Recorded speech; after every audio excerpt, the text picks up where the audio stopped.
Alligator gar have undergone few evolutionary changes throughout history. Researchers are studying the gar at the LSU AgCenter Aquaculture Research Station for genetics and reproductive purposes.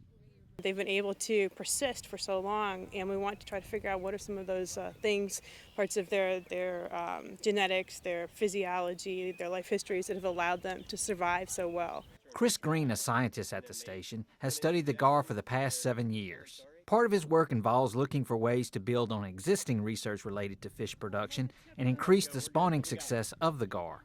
We all kind of share those resources to learn what works the best and develop a way to move forward in terms of making the fish spawn, making the babies, and making those babies grow up to then be stocked out into our waters. Surprisingly, gar could be considered more closely related to humans than fish. This opens up an avenue of research on gar that may benefit people.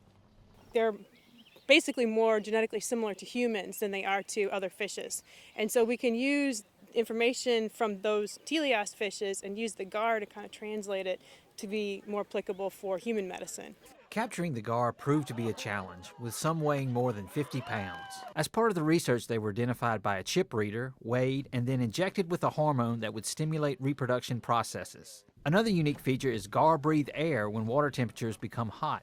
For some reason, their gills are not as effective, so they have to switch over to aerial respiration. So they come up and they like this, and they actually physically have to open their mouths to suck in air, just like we have to breathe. The fish were placed in holding tanks where they will spawn in 24 to 48 hours. With the LSU AgCenter, this is Craig Gautreaux reporting for RFD TV.